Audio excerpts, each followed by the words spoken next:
Hey guys, here's the gear. See if I can not drop my pipe this time. Doing the big bore brush from Zenith, the B35, a 31 millimeter bore brush. We are going to be rubbing it all up into Stirling's Oud Sigma. We are going to be putting the blade, look at all these manual dexterity things I'm having to do right now. Personna Tungsten 74 is the blade. There's rack over here. This is I've got the EDT on this.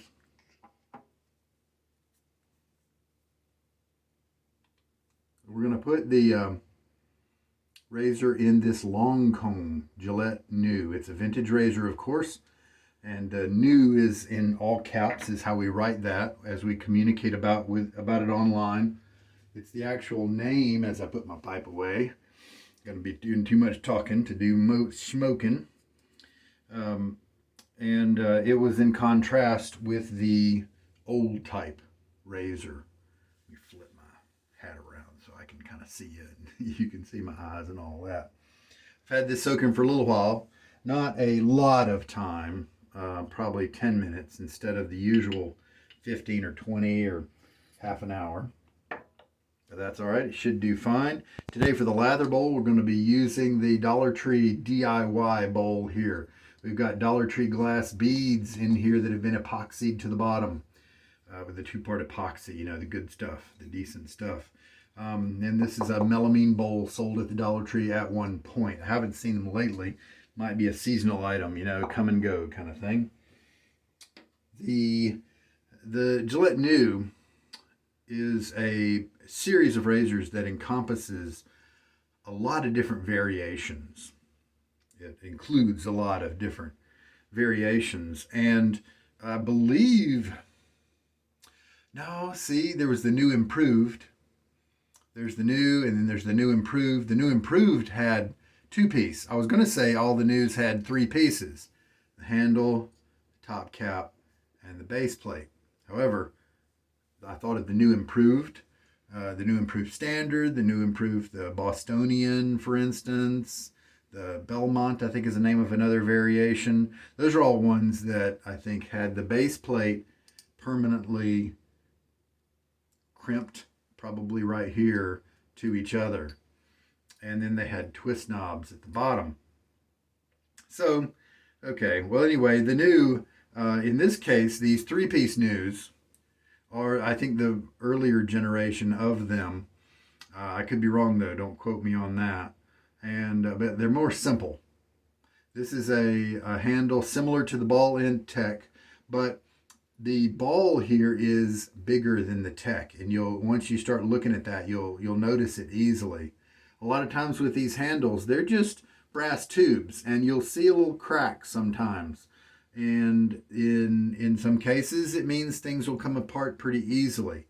In other cases, it means it still has plenty of grip and you don't need to be afraid. Even if it comes apart, I've heard of people, gluing it back together, some type of epoxy or weld or, something. It can be done and put back together successfully. And so just because it has a crack, if a person does say that it has a crack, but it's stable, it probably means they've seen that crack for a long time, years perhaps, and it's just not changing. Just be careful with it and you'll be all right. The long comb differs from the short comb that I used last time you saw me shave, chronologically speaking, because the part where the razor lays, this flat part is more narrow here on the long comb. And I've explained this a few times on my channel. And the long comb here, though, it cuts off. There's a cutaway right here where this part where my fingernail is running, that doesn't touch the blade. There's a little valley right here. So yeah, you can easily see it if I show you the profile of the head. There's that valley, and the blade doesn't touch the bottom of that valley. And so let's try the Tungsten 74 with this kind of head. It's very different than the short comb. I was hoping that the short comb, with its nice close gripping toward the edge, would work with this Personna Tungsten 74. This is a vintage blade. If you don't know anything about it, it has historically been one that people could get more shaves out of than they used to be, than with the other blades that they had. Now, does that still hold true in modern times? Don't know. I'm going to find out. At least in my case, I'm going to find out. So, the top cap, base plate. The short comb did not do very well with the Tungsten 74. I don't know if I said that or not, and if I'm repeating myself, I'm sorry. Apparently the geometry just wasn't quite right. This does have about 20 shaves on it, but I think people have gotten many more shaves off of this blade. Now I do have, I'm kind of aching for a little bit of a punishment here because I've got a few days of growth here. And this has been a very grabby blade in most of the razors. It hasn't really agreed with a lot of razors yet. I'll find some, I'm confident, but it just hasn't agreed with them yet. And so I may be in for a very tuggy first pass. So let's just see. Oud Sigma has the blue police call box, like of Doctor Who fame, of the UK type police call boxes. And is that supposed to be a reference to Doctor Who with Oud Sigma? If so, it escapes me. And I've seen most Doctor Who episodes. Went back and started watching them years ago. Went back even to the first Doctor and downloaded and gathered what I could. It was a good show to watch while I was working because I wasn't super interested in it, but it was kind of nice to have in the background. All right, we'll load up. 15 seconds seems to do well for most Stirling soaps with this brush. And when the 10 rolls around right there, we will get on with it.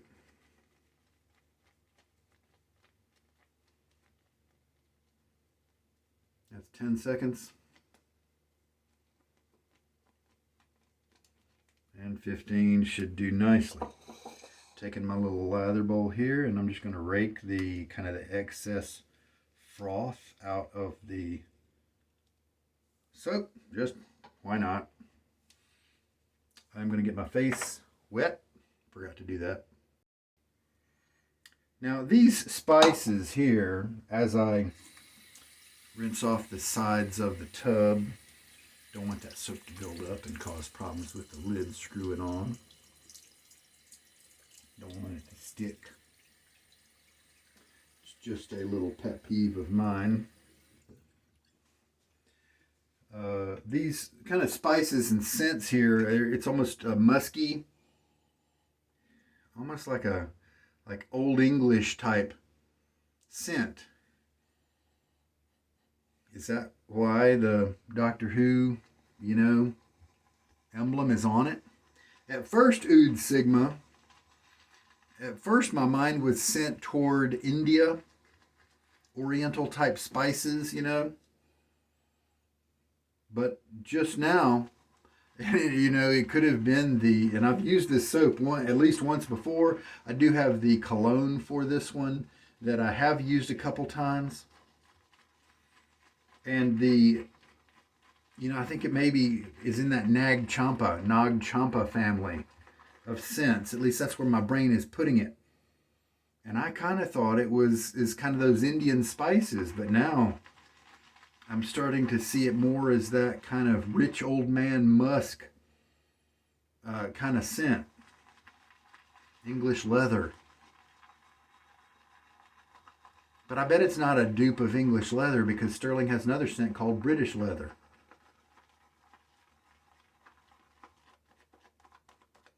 So, I don't know. I have thought that the cologne as I've worn it might be a little too heavy for me, a little bit too much. Not really in the scent strength department, but just in just kind of too thick, too intense. That is very interesting because many times I don't notice that little icon with the Stirling soaps. I know I've seen it on a few, like the sandpiper, you know, it does have a little sandpiper there, a little bird. I think Varen has the Dutch flag because that's the community that Stirling worked with to come up with that scent, something like that.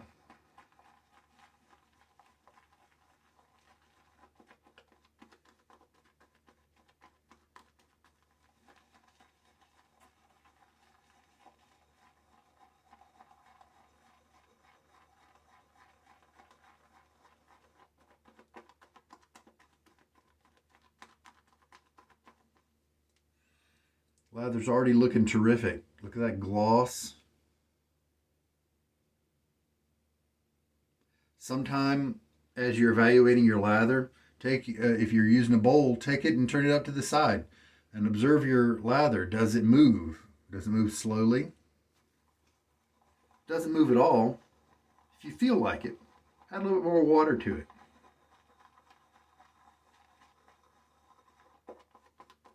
And see what it does to your lather.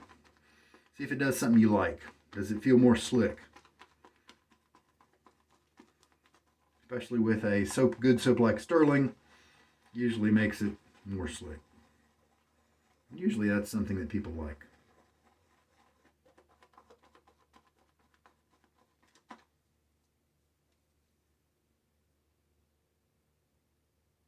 I think it's moving, but doing it very slowly. I'm going to add a little bit more water. So far we've added about 16 or 17 milliliters.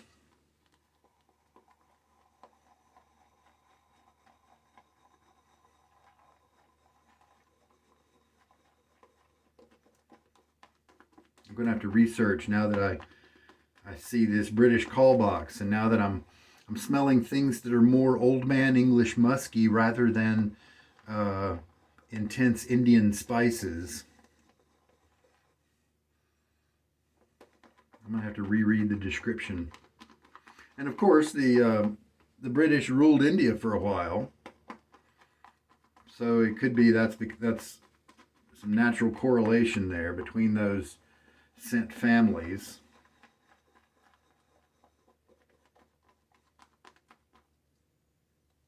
And the lather looks gorgeous. It's wet. We can pull it up and show you guys how it moves. All right.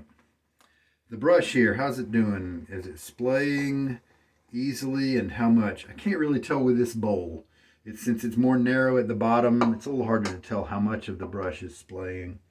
Give my face another little rinse.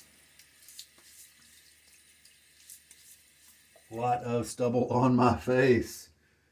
I just had some work projects to do at the end of the day, and as well, I can shave, or I can make sure that I get my work done, or I could get an extra 45 minutes of sleep, which I needed.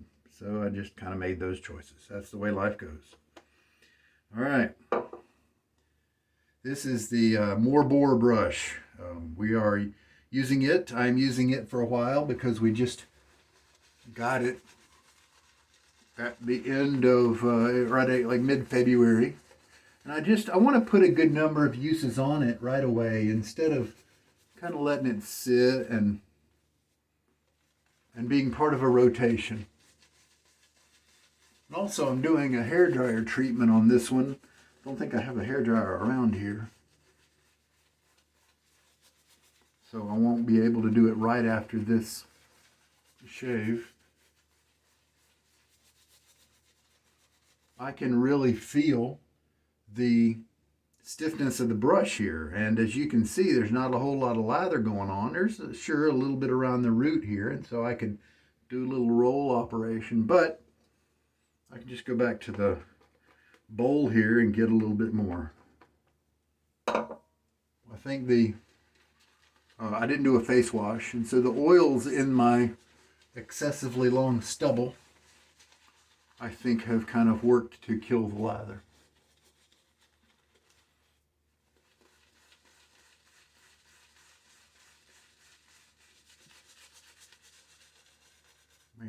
just flying off. Knowing those oils are going to be there, since I did not do a pre-wash, I might have wanted to run the lather a little bit drier on the first pass and then give it some more moisture for the other passes.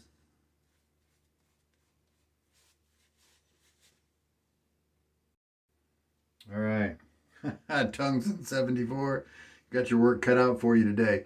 Is it a fair test with this old blade? Sure, because even if it's Tuggy taking off all of these passes, the second and third passes will definitely tell us how the blade really acts with this razor. This razor is a little bit more aggressive than I usually like to use, and so that might come in really handy with the 5 days of growth, or whatever I've got going on here. Ooh, that's not bad.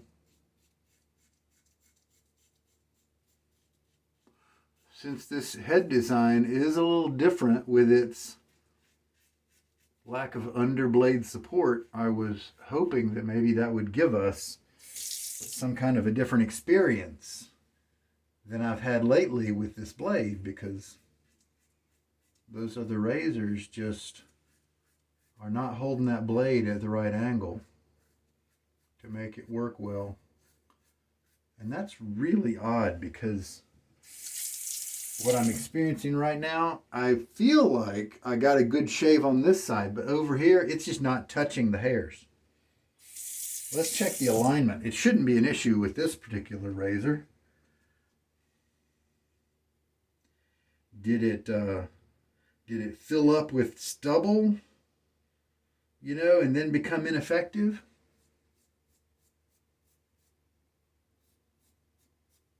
Yeah, one side is just a lot more catchy than the other.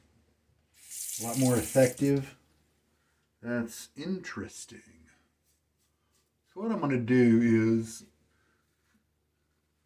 there are a couple different ways to handle multiple days growth. You can just do what I did the first part of the cheeks there, and just work slowly and gradually reduce that stubble, and maybe take a lot off in the first pass. Or you can do what I did in this second part here and just kind of do one pass over everything and let that take off kind of the bulk, and then the next pass is going to be a lot better. Rinse now. Second pass. That's very interesting. I have not shaved with this long comb enough to notice a discrepancy between the two sides of the razor. And so it could be the razor, could be the blade. This lathering experience is a little better because my face has been cleaned.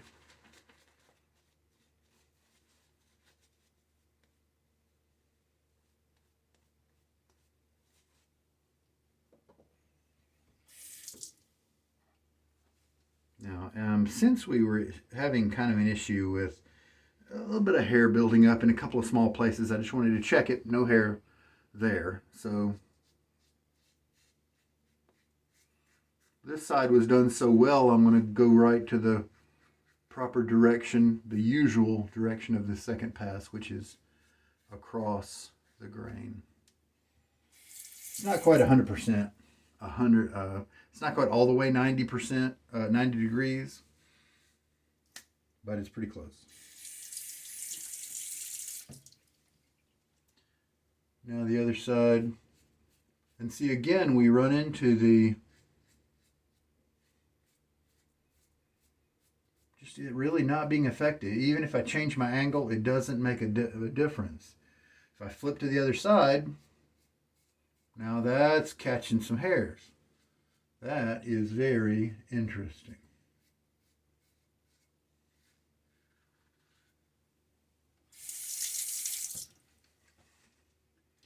Now, do I notice any difference in the width?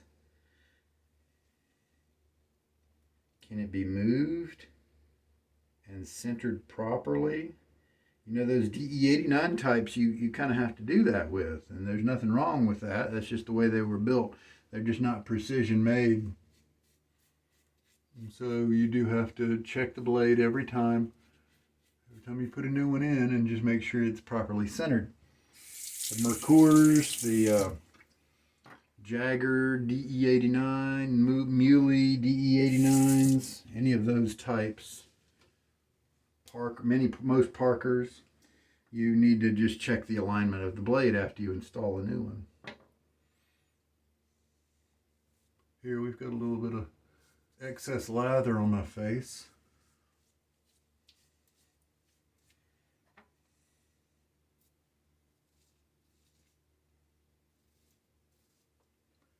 Well, this one does seem to be removing stubble in a much more efficient manner than the other razors. I did a couple of modern razors, and then I did the short comb. All right, so that was the second pass. I still don't think this is going to be the best razor for this blade. And as I'm thinking, there are so many razors that are similar to each other that I don't really need to try every single razor I have, right? So that's why I was trying these news. The short comb and the long comb are both different base plates, and so going to be different types of geometries. The Fat Boy and the Slim are probably going to be similar enough, you know. Oh, that's funny. Fat Boy Slim is was a musical DJ or something a long time ago, a while back, and both of those are names of double-edged safety razors from Gillette in the in the past. So there was a little bit of tug in that first pass. I mean, and just a tiny, bare little bit on that second one, but it really was almost not even worth commenting on.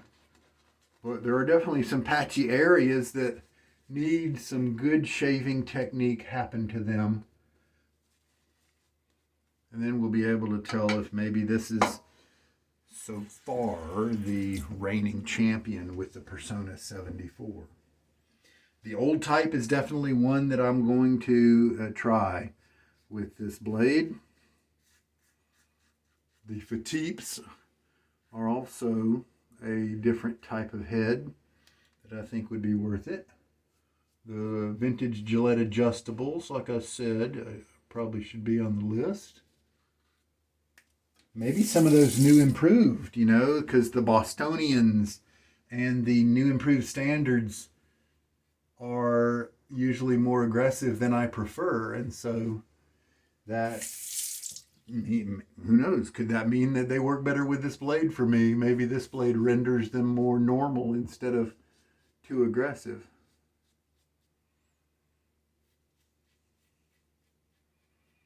Those will be fun to try. You know, should I do another pass just to kind of touch up? Let's just kind of do some inspection. Okay, here's a patch here next to my...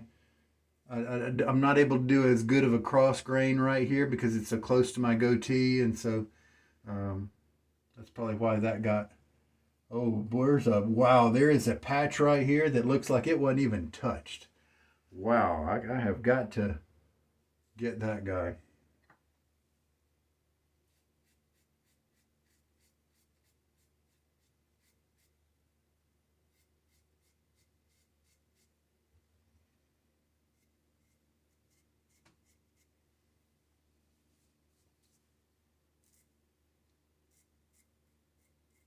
Come at him from every possible angle.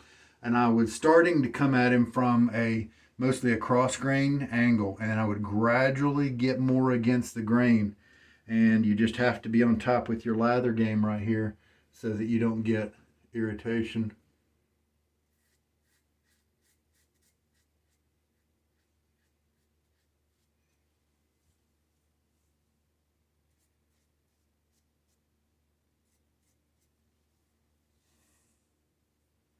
Oh yeah, there are still some good chunks here where, yeah, this is still better than the short comb, but it's still got quite a long ways to go.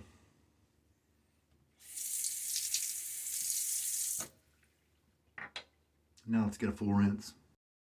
During the rinse, I use cool water, and I'm especially sure about getting some of that cool water on those areas where I had to work for an extra bit of time going in angles that I don't usually go to be effective. I was really surprised. I don't know if my facial expression changed when I pointed, when all of a sudden I saw that there was this little island right here. And this is a soft spot. See, the skin doesn't have a lot of resistance right there. But normally blades are sharp enough to where I don't have that be a problem. But this is not an effective combo. I do have a close shave now, but it took some extra work. I'm going to use I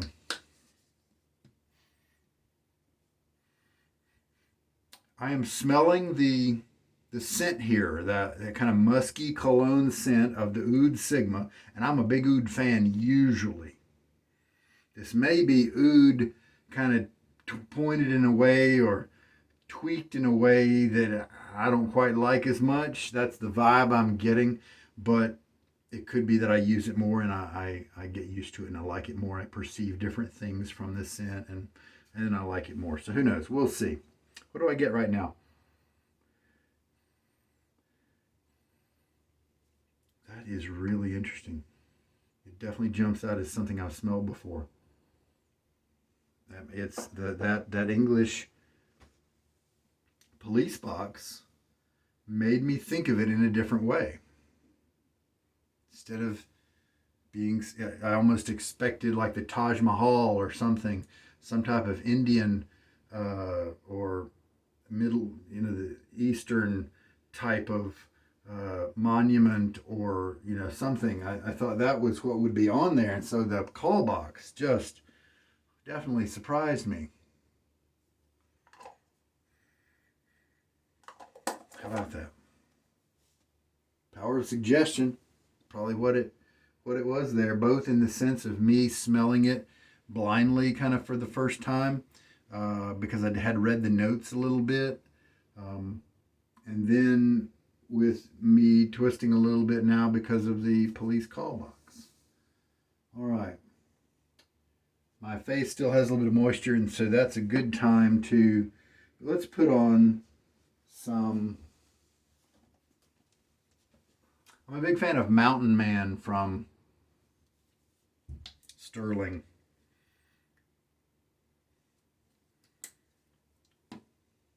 Let's see how that mixes with the oud and the musk and all that.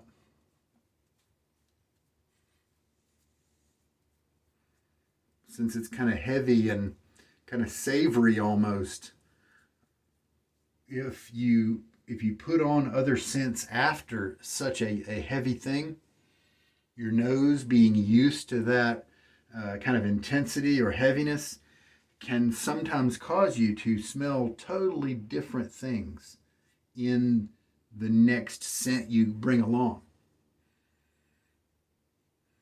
And yeah, I'm smelling different stuff from the Mountain Man. Some of its other more middle notes that I usually don't really pick out as much. What's Mountain Man? Is that a dupe of Creed's Silver Mountain Water, I think, is what that is. I think it's going reasonably well with the Oud Sigma, following the Oud Sigma. As I clean up, we'll see if if that scent from the balm, the Mountain Man, if it just kind of overwhelms the Oud Sigma, or if it comes out first and then they both kind of establish a balance, and then I notice pieces from each. I've seen that happen before. 17 milliliters of water used. That 15-second load still continues to be a great load, where I still have at least 2 passes of lather here if I would have needed them.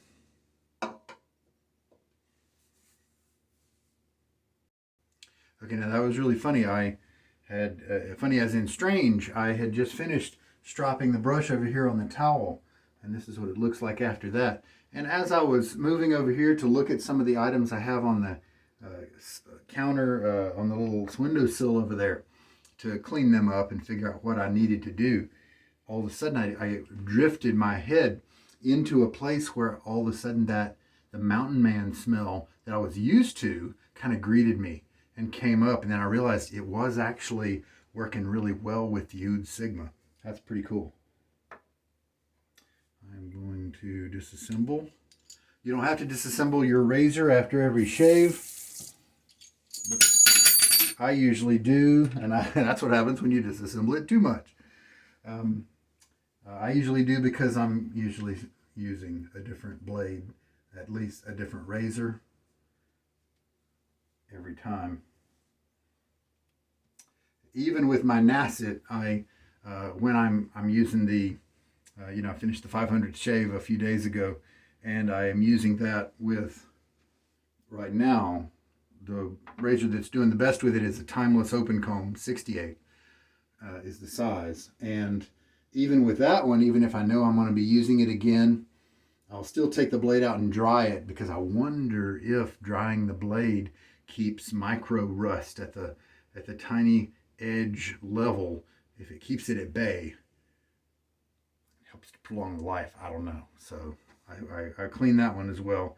Here's what the plate looks like after the shave and after it's been dried and everything.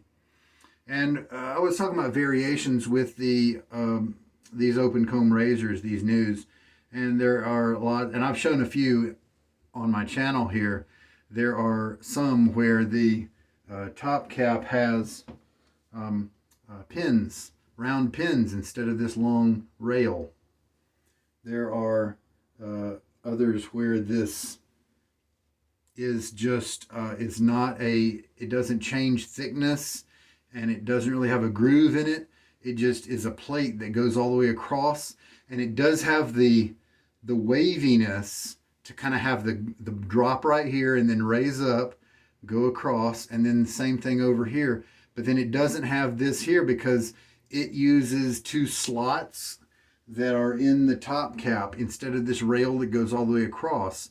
It uses two slots that are kind of small rails, and they go in the slots right here. And so it doesn't need to have this speed bump going down the middle. And those are called raised flat bottom. No, those are called flat bottom news. And then the raised flat bottom is kind of similar to this one, but instead of this round speed bump, it has a whole flat plateau right there instead. Some of those are two pieces where the base plate is firmly affixed irreversibly to the handle.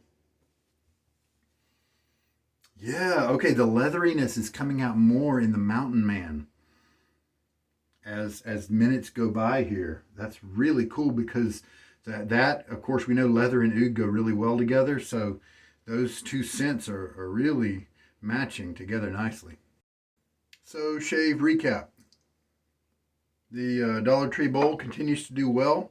Even with my balm hands at the end of the shave, it was easy enough to hold on to use it to help rinse out the brush. The epoxy, obviously, still holding very well. I've told you how the scents went well together. The blade that I put in the razor, it didn't really work very well today. However, I think it worked better than the short comb did. And of course, the previous ones before that were worse than the short comb. Little pipe trivia. Here's a Zippo, and this has a pipe insert so that when you light it, you can hold it sideways like that to light the pipe. I like that a lot. And if you have a Zippo, get online and buy these little covers that go, that I often use them. I replace that other little pad, that's the felt pad that's on the bottom. You've got room for a flint right there. I'm experimenting with these red ones. It really helps to keep the gas in there to make it last a nice long time. And you can use the Coleman white gas. It's cheaper than the Zippo. I think that's all for today, guys. Hopefully this helps you guys out. This is Sugar Daddy Shaves. Bye-bye.